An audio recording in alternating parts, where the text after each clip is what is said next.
Bismillahirrahmanirrahim. Assalamualaikum warahmatullahi wabarakatuh.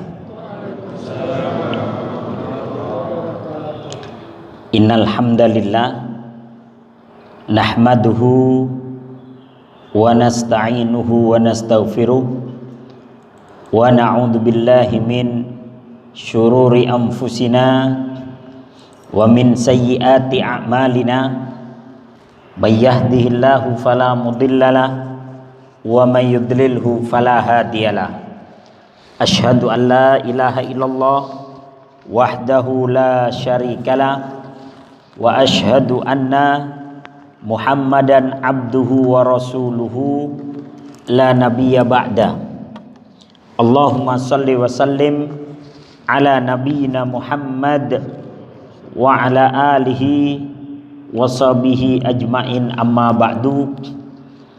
Rabbi syrah li sadri wa yassir li amri wahlul 'uqdatam min lisani yafqahu qawli. Allahumma la sahla illa ma ja'altahu sahla wa anta taj'alul hazna idza syi'ta sahla.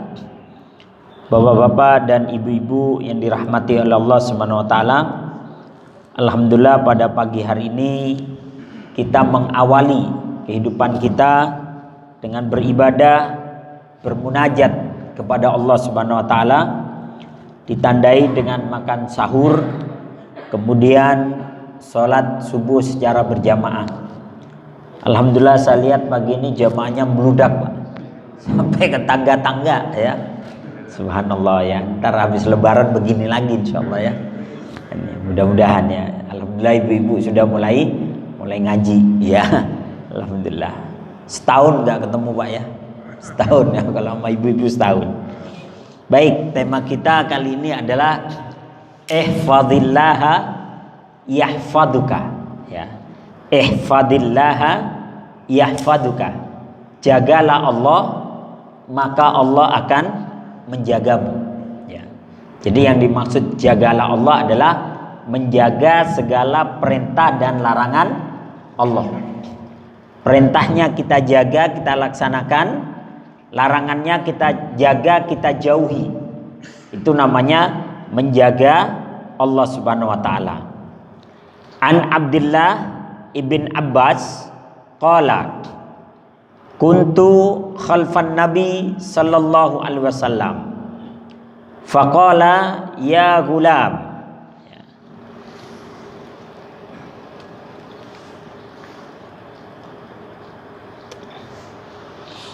Qultu khalfan Nabi sallallahu alaihi wasallam faqala ya gulam. Kayaknya kurang fokus ini, Pak. Sebentar.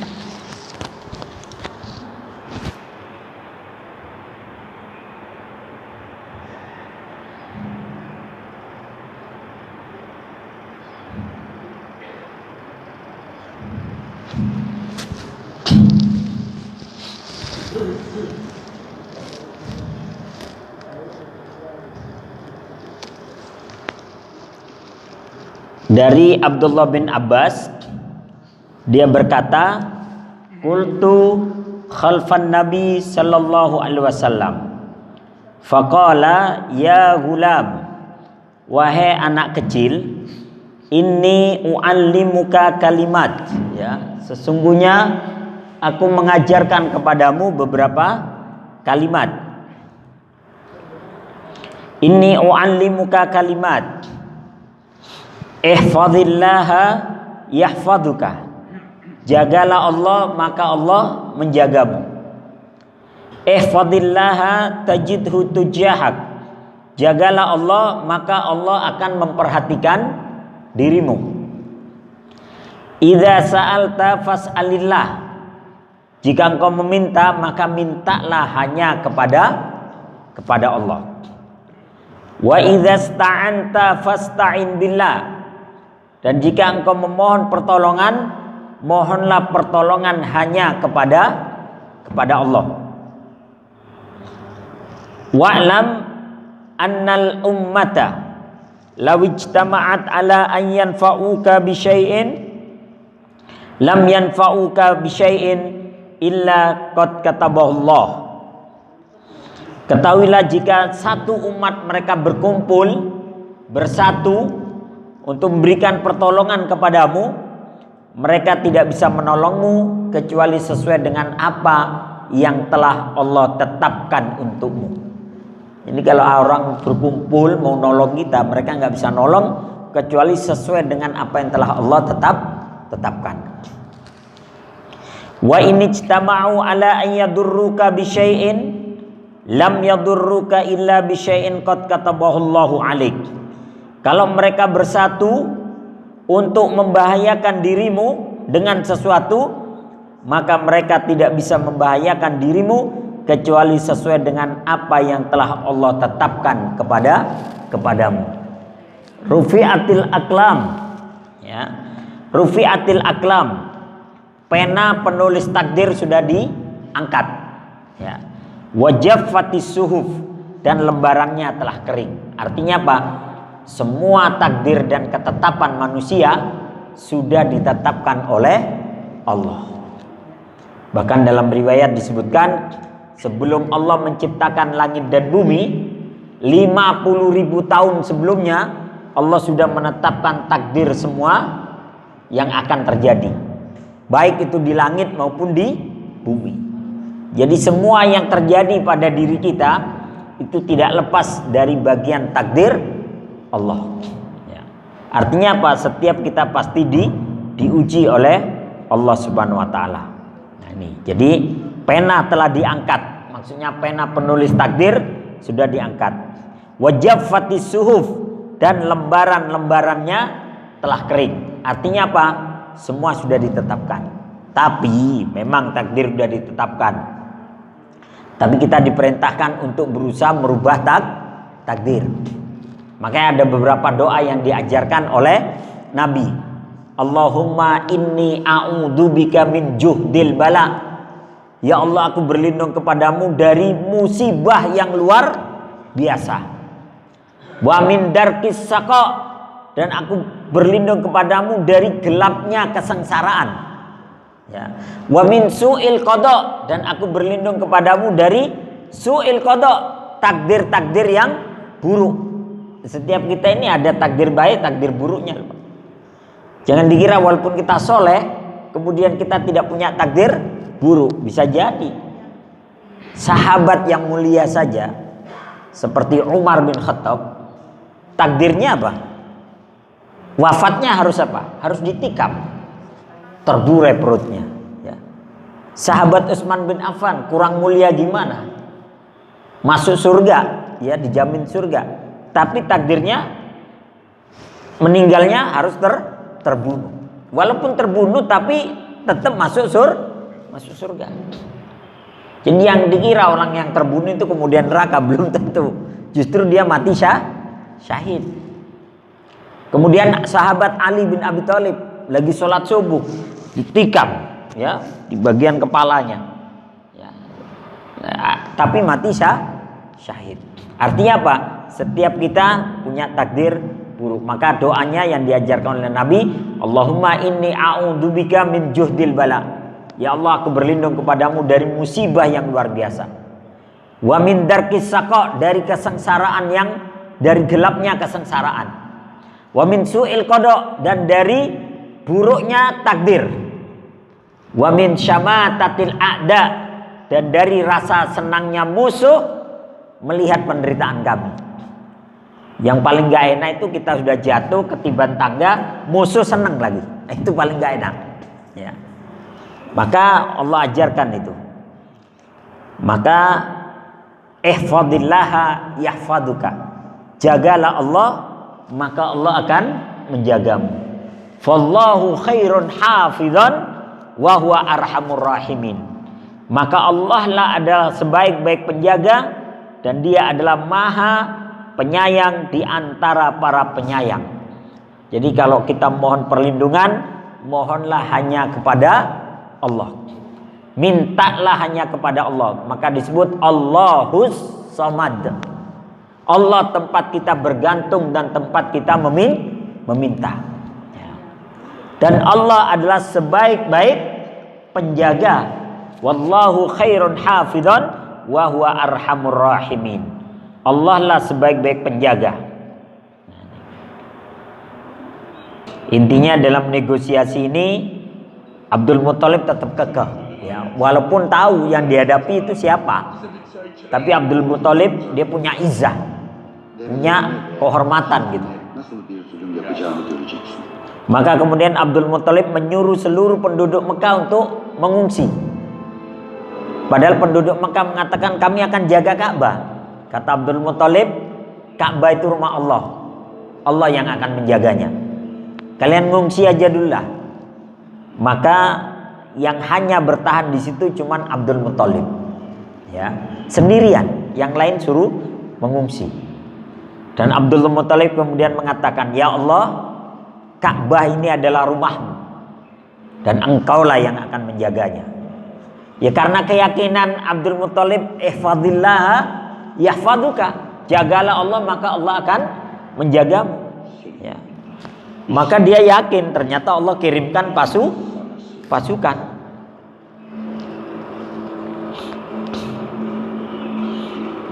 Dan pasukan itu tidak pernah disangka-sangka oleh Abdul Muthalib. Pasukan burung, ya. Ababil itu artinya berbondong-bondong, bukan nama burungnya. Kalau burungnya itu kayak burung seriti gitu Pak ya. Kayak burung seriti. Cuman karena dia berbondong-bondong disebut ababil. Ababil itu artinya berbondong-bondong, rombongan, ya.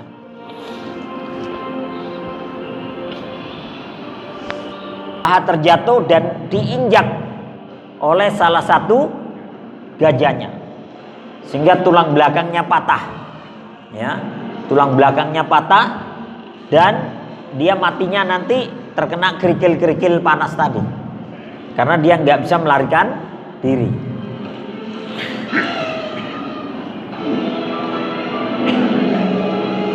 Dia keinjak oleh gajahnya sendiri. Padahal itu pasukan gajah adalah pasukan kebanggaannya. Kalau bahasa kita senjata makan tuan, ya. Nah, ini burung-burung ababilnya tawaf nih. Baru setelah tawaf dia menuju pasukan gajah dan menyerang pasukan gajah.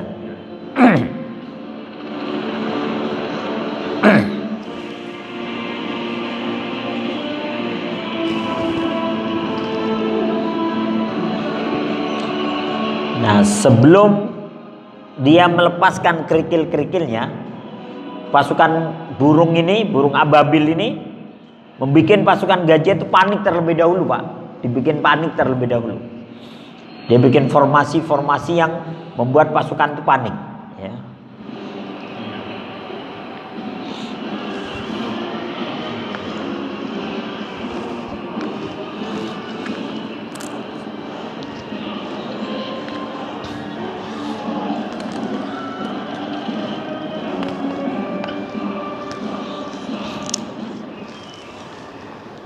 Nah, ini burungnya baru dia melepaskan batu-batu dari neraka. Nah, maka semua pasukan gajah itu tewas, ya. Termasuk Abrahanya. Faja'alahum ka'asfim ma'kul. Mereka kami jadikan seperti daun-daun kering yang dimakan ulat. Jadi bolong-bolong begitu, Pak. Nah, maka wallahu khairun hafidhan wa huwa arhamur rahimin. Dan Allah adalah sebaik-baik penjaga dan Allah Maha Penyayang di antara para penyayang. Dalam riwayat yang lain disebutkan, ihfazillaha tajidhu amamak. Jagalah Allah maka Allah akan mendapatinya di hadapanmu, ya. Jadi kalau kita menjaga Allah seolah-olah Allah berada di hadapan kita, memperhatikan kita. Ta'arraf ilallah firraha ya'rifuka fisyiddah. Kenalilah dirimu, kenalilah Allah ketika engkau senang, maka Allah akan mengenalmu ketika susah. Jadi ketika kita senang, kenalkan diri pada Allah. Lagi banyak rezeki, sedekah yang banyak, ya. Jangan lagi seret baru ingat Allah, ya. Aduh ya Allah, rezeki seret banget gitu ya. Ketika kita senang, ketika kita bahagia, kenalkan diri kepada Allah. Ya Allah, kami terima nikmat-Mu, maka kami sedekah, ya. Kenalkan diri kepada Allah. Kita aja Pak sama manusia, orang nggak pernah ketemu kita, nggak pernah telepon, nggak pernah WhatsApp, nggak pernah apa, ujuk-ujuk datang. Pinjem duit dong, kira-kira dikasih nggak? Lu siapa ya, kenal aja kagak gitu ya. Nah, ini.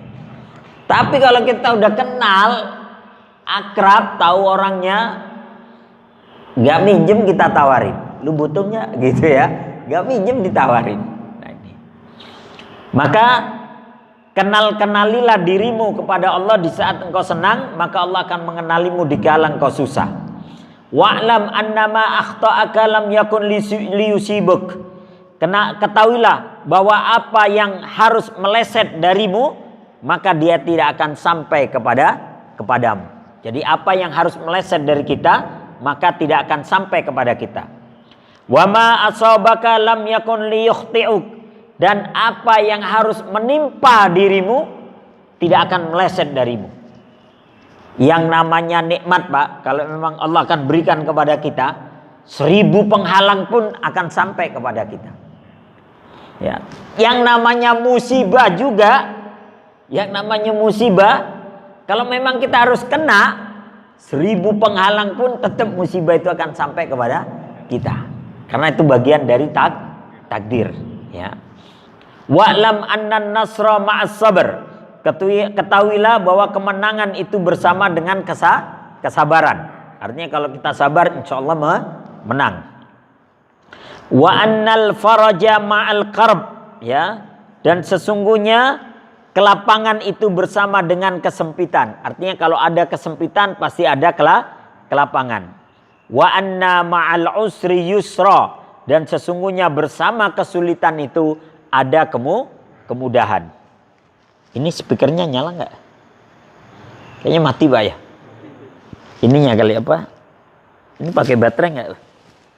Yang ntar deh. Lanjut Pak ya. Nah dalam hadis yang lain, Rasulullah Shallallahu Alaihi Wasallam menyatakan, istahyu minallahi haqqal haya. Hendaklah kalian malu kepada Allah dengan sebenar-benarnya malu. Man istahya minallahi haqqal haya falyahfadir ra'sa wa ma wa'a. Barang siapa yang malu kepada Allah dengan sebenar-benarnya, maka hendaklah dia menjaga kepala dan apa yang ada padanya. Jadi menjaga kepala dan apa yang ada padanya. Menjaga pandangan, menjaga pendengaran, menjaga penciuman, menjaga mulut. Ya. Jadi menjaga kepala dan seluruh yang ada di kepala. Yang paling berat itu Pak, menjaga mulut. Ya. Puasa si puasa, ngomongin orang. Ya. Puasa si puasa, gibah melulu ya. Ini paling berat. Ya, paling berat. Kemudian mata juga berat. Puasa si puasa, wah ada awewe pakai baju adiknya masih TK. Ya. Waduh, kita mau merem gimana gitu ya. Nah, ya ini berat. Sama pendengaran. Ya. Pendengaran. Kita pingin mendengarkan yang baik-baik. Mata bisa ditutup, mulut bisa ditutup, pendengaran nggak bisa Pak. Ya. Kita pingin dengar Al-Quran, tetangga nyetel dangdut koplo, ya. Kedengaran gitu ya. Jadi barang siapa yang malu kepada Allah, hendaklah dia menjaga kepala dan apa yang ada padanya. Ya. Monggo. Trouble Pak ya. Nggih, matur nuwun. Nah, kemudian kata Rasulullah sallallahu alaihi wasallam, wal batna wa ma hawa. Ya, barang siapa yang malu kepada Allah, hendaklah dia menjaga perut dan apa yang ada di dalam perut. Maksudnya, siapa yang benar-benar malu kepada Allah, menjaga makanan dan minumnya dari hal-hal yang haram. Ya. Mungkin makanan yang kita makan tampaknya halal, semangka, ya, es cendol gitu, nasi padang, nasi uduk. kelihatannya halal, tapi dari hasil yang haram. Ya, nginjek PKL, ayo lu mana ya. Beda lah ya kalau pajak sama apa Pak ya? Sama memalak itu beda ya. Kalau pajak ada karcisnya, ada tiketnya. Tapi kalau malak ini. Jadi hati-hati. Barang siapa yang malu kepada Allah, maka jagalah perut dan apa yang ada di kandungnya. Jaga makanan dan minumannya. Kemudian wal yadhkuril mauta wal bila. Barang siapa yang malu kepada Allah, maka hendaklah dia mengingat kematian dan busuknya badan. Kalau kita memang malu kepada Allah, ingat bahwa suatu saat kita akan mati. Dan badan kita ini akan menjadi bangkai dan menjadi busuk, mengembang, benanah, kemudian bau yang luar biasa.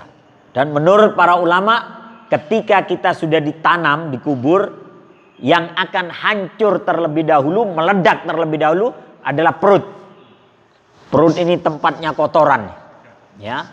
Perut tempatnya kotoran, tempat makan dan minum dan kotoran. Baru setelah itu yang hancur berikutnya adalah kemaluan. Karena banyak orang karena perut dan kemaluan menghalalkan segala cara. Naudzubillahi min dzalik. Ya, mudah-mudahan Allah menjaga kita, ya. Kemudian berikutnya, waman aradal akhirah taraka zinatad dunya. Kata Nabi, barang siapa yang menginginkan kehidupan akhirat, hendaklah dia meninggalkan perhiasan dunia. Maksudnya kalau ingin akhirat, jangan terlalu condong kepada dunia.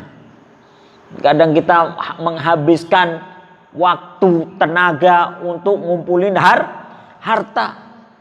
Siang malam kerja, ya. Kalau kata penyanyi itu, kerja lembur bagai kuda sampai lupa orang tua, gitu ya. Jadi siang malam yang dicari harta, ya. Tapi ujung-ujungnya kita cuma dapat P30. Pergi pagi, pulang petang, pontang-panting, peletat pelotot, pelirak-pelirik, pinggang pegel, pantat panas, perut pusing, perut perih, pala pusing, penghasilan pas-pasan, pengeluaran pol-polan, potongan pirang-pirang, potong pajak pisan. P30 Pak. Ya. Ternyata ya Pak, kan banyak orang Pak ya, kerja siang malam tetap aja duitnya buat bayar utang seumur hidup. Ya. Kenapa? Semuanya kredit, ya. Dari panci sampai rumah sampai mobil. Sampai dia mati belum kelar juga, ya. Naudzubillahi min dzalik. Ya. Nah ini. Kemudian faman fa'ala dzalika faqad istahya minallahi haqqal haya. Maka barang siapa yang telah malu kepada Allah, maka barang siapa yang mengerjakan yang demikian, maksudnya tidak terlalu condong kepada dunia, barang siapa yang mengerjakan yang demikian, maka sesungguhnya dia telah malu kepada Allah dengan sebenar-benarnya malu. Nah ini. Maka ihfadillaha yahfaduka. Jagalah Allah, maka Allah akan menjagamu.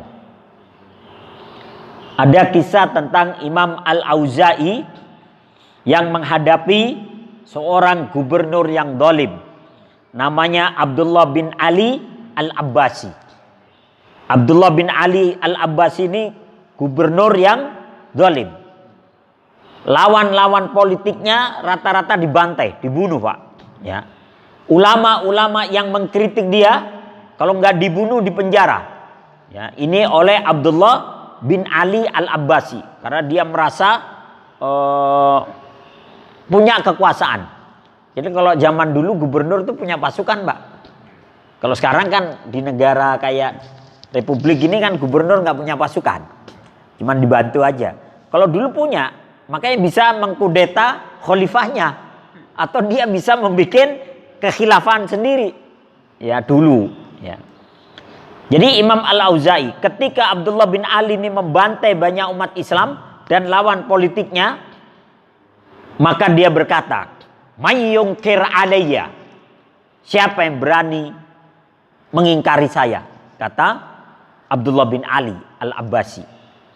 Maka pembantu-pembantunya itu berkata, la ahad yungkiruka illa Imamul Auza'i. Tidak ada satu orang pun yang berani mengkritik Anda kecuali Imam Al-Auza'i. Ya. Kecuali Imam Al-Auza'i. Maka dia marah itu. Kata dia, panggil itu Imam Al-Auza'i. Ya. Maka dipanggillah Imam Al-Auza'i, Pak.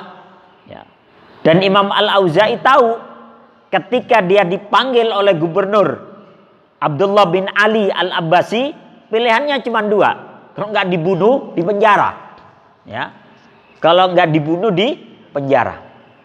Maka sebelum dia keluar dari rumahnya, ya, Imam Al-Auza'i sholat 2 rakaat. Sholat hajat. Sholat mohon pertolongan. Kemudian dia berkata dalam doanya, ya dzal izzatil lati la tudham warruknil ladzi la yuram ya man la yuhzamu junduh wa la yughlabu awliya'uh anta hasbi wa man kunta hasbahu faqad kafaita hasbiyallahu wa ni'mal wakil. Ini doanya, Pak, ya. Ya dzal izzatil lati la tudham, wahai yang memiliki kekuatan tidak terkalahkan. Warruknil ladzi la yuram, wahai yang memiliki kerajaan tidak teruntuhkan. Ya man la yuhzamu junduh, wahai yang bala tentaranya tidak tertaklukkan. Wala yughlabu awliya'uh, yang para pembelanya tidak terkalahkan. Anta hasbi, engkaulah penolongku. Wa man kunta hasbahu faqad kafaita, dan jika engkau menjadi penolong maka cukup bagiku. Hasbiyallahu wa ni'mal wakil. Allah lah penolongku dan dia sebaik-baik pelindung. Jadi Imam Al-Auza'i berdoa dengan doa itu, Pak. Ya. Berangkat dia menemui Abdullah bin Ali Al-Abbasi. Maka kemudian ditanya oleh Abdullah bin Ali, apa pendapatmu tentang pembunuhan yang aku lakukan terhadap lawan-lawan politikku atau orang-orang yang mengkritikku? Maka Imam Al-Auza'i menyatakan, la yahillu damu mri'in illa li ihda salasin. Tidak halal kita menumpahkan darah seorang muslim. Tidak halal kita membunuh seorang muslim kecuali karena 3 perkara. Karena dia membunuh, maka boleh kita membunuhnya dengan cara kisos. Atau karena dia berzina, sedangkan dia sudah punya suami atau punya istri. Atau yang ketiga, atau dia murtad kemudian memecah belah umat Islam. Selain itu haram membunuh seorang muslim. Berarti aku salah, kata Abdullah bin Ali. Berarti aku salah. Ya, salah di hadapan hukum Allah. Dan Allah akan membangkitkan kau dalam keadaan telanjang, dan Allah akan menanyakan dari yang kecil sampai yang besar perbuatanmu. In kana khairan fahisab, ya. Kalau yang kau lakukan adalah kebaikan, maka pahalanya adalah kebaikan. Wa in kana syarran fa'iqab, dan kalau yang kau lakukan adalah keburukan, maka adalah kesengsaraan yang kau dapatkan. Marah itu langsung Abdullah bin Ali. Dia cabut pedangnya. Dia suruh Imam Al-Auza'i posisinya ruku. Rukuklah kau, biar aku gampang memenggal dirimu. Ya. Langsung Imam Al-Auza'i menundukkan kepalanya. Silahkan kalau kau mau penggal leher saya. Kemudian kan sorbannya itu nutupin lehernya, Pak. Sorbannya disingkap oleh Imam Al-Auza'i, disingkap begini. Ditanya, kenapa sorbanmu kau singkap dari lehermu? Apa kau takut mati? Apa kata Imam Al-Auza'i? Aku singkirkan sorbanku dari leherku agar pedangmu langsung mengenai leherku, karena aku siap mati, kata dia, ya. Kemudian dia berdoa lagi, ya dzal izzatil lati la tudham warruknil ladzi la yuram ya man la yuhzamu junduh wa la yughlabu awliya'u anta hasbi wa man kunta hasbahu faqad kafaita hasbiyallahu wa ni'mal wakil. Itu yang namanya Abdullah bin Ali ketika ngangkat pedangnya, stroke langsung, Pak. Stroke langsung begini, jatuh dia. Jatuh, nggak bisa berdaya. Jatuh ngegeletak di tanah. Dia bisa berbuat apa-apa. Ditungguin sama Imam Al-Auza'i, malah rebahan dia, ya. Takut semua ini pengawalnya. Akhirnya Imam Al-Auza'i suruh pulang, ya, suruh pulang. Maka kemudian dia dirawat, sembuh dari struknya. Maka dia tidak berani berbuat apa-apa kepada Imam Al-Auza'i. Sampai akhirnya Imam Al-Auza'i sakit kemudian meninggal dunia. Ketika Abdullah bin Ali melewati kuburan Imam Al-Auza'i, tiap lewat di tempat itu dia turun, Pak. Dia turun dan jalan kaki sampai melewati kuburan itu. Ditanya oleh pengawalnya, kenapa Anda harus turun? Demi Allah, saya tidak pernah takut pada siapapun kecuali kepada Imam Al-Auza'i, ya. Dikubur aja dia masih mengerikan gitu, ya. Buat saya dia mengerikan, ya. Maka kata dia, wallahi lau ra'aituhu kama ra'aitu asadan bariza. Demi Allah, kalau aku melihat Imam Al-Auza'i, saya seperti melihat singa yang sedang mengaum. Ini Allah kasih izzah kepada Imam Al-Auza'i. Man hafidhallah hafidhahullah. Siapa yang menjaga Allah, maka Allah akan menjaganya. Kemudian ada Abu Muslim Al-Khawlani dan Aswad Al-Ansi, nabi palsu. Jadi setelah Rasulullah wafat, muncul di Yaman nabi palsu, namanya Aswad Al-Ansi. Dia menyatakan dirinya sebagai nabi. Kata dia, sekarang gak ada lagi puasa Ramadan, gak ada sholat 5 waktu, ya, gak ada bayar zakat, ya. Kalian happy aja, nih nabi baru, ya, bawa syariat baru. Wah, banyak yang ngumpul, tapi yang ngumpul sama dia maling, garong, rampok, ya. Yang seneng gak sholat itu yang ngumpul, ya, bareng sama dia. Kemudian dia mulai merampok atau merampas orang-orang kafilah-kafilah yang lewat dan meminta mereka untuk beriman kepada Aswad Al-Ansi yang gak mau dibunuh. Maka akhirnya Aswad Al-Ansi berkata, "Man yungkir alayya?" Siapa sekarang yang berani melawan aku? Maka ada seorang ulama, ya, dari Yaman namanya Abu Muslim Al-Khawlani. Dia datangi itu kelompoknya Aswad Al-Ansi. Dia datangi kemudian dia berkata, "Ittaqillah fi da'watin nubuwah." Takutlah engkau kepada Allah ketika engkau mengaku sebagai nabi baru. Maka akhirnya Abu Muslim ditangkap, Pak. Abu Muslim ditangkap, kemudian diikat, ya. Kemudian Aswad Al-Ansi memerintahkan kepada teman-temannya untuk mengumpulkan kayu bakar. Dan dia bikin api unggun yang sangat besar. Kata dia berkata begini kepada Abu Muslim. Kata Aswad Al-Ansi, kata nabi palsu itu.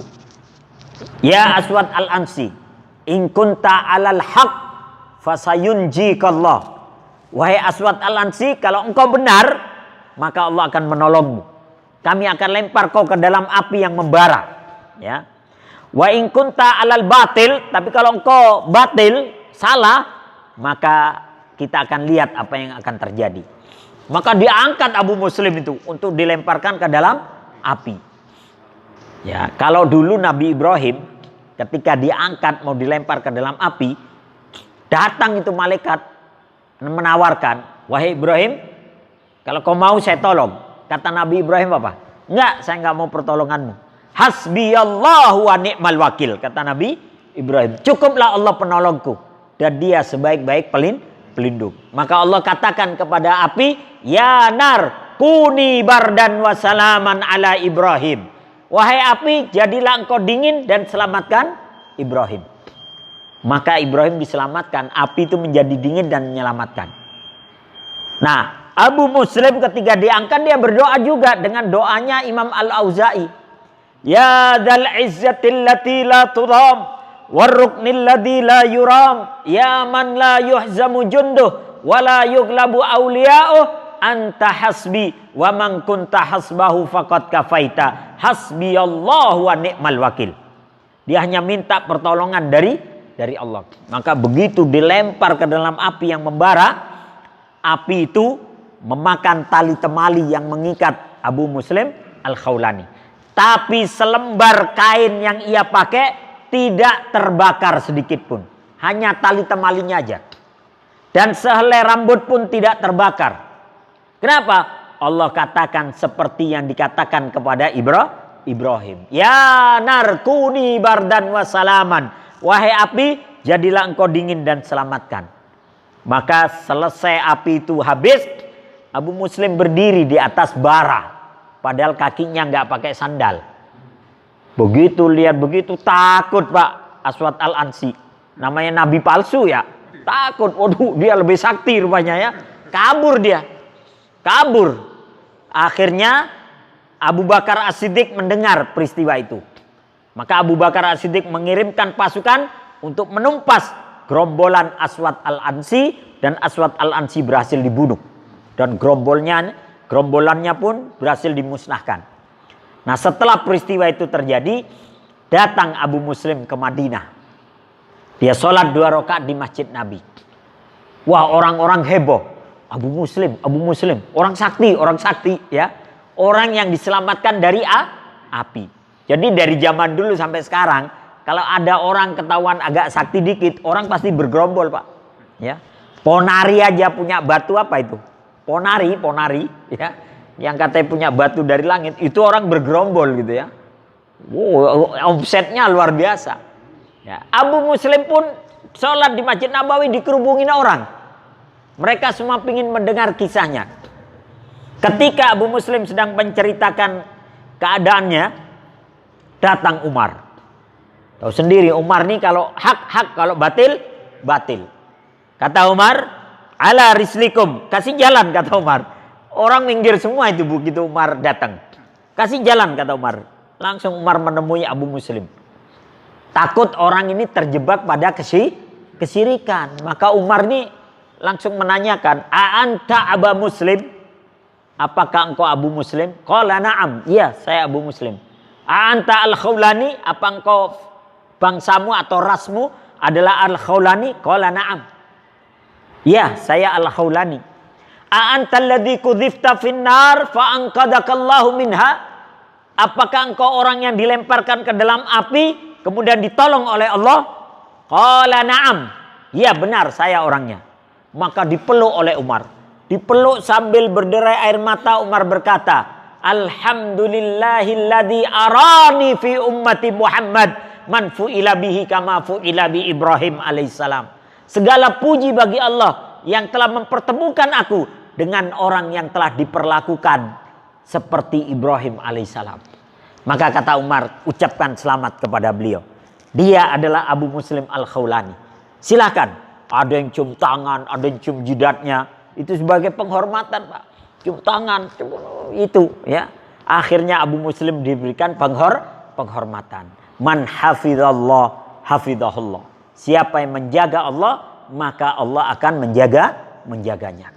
Maka jagalah Allah, perintah dan larangannya jaga. Jangan sampai kita melanggarnya. Dan insya Allah dalam kondisi-kondisi tertentu Allah akan menolong kita.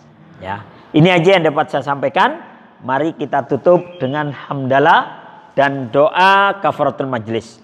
Alhamdulillahirabbil alamin. Subhanakallahumma wa bihamdika asyhadu an la ilaha illa anta astaghfiruka wa atubu ilaik. Assalamualaikum warahmatullahi wabarakatuh.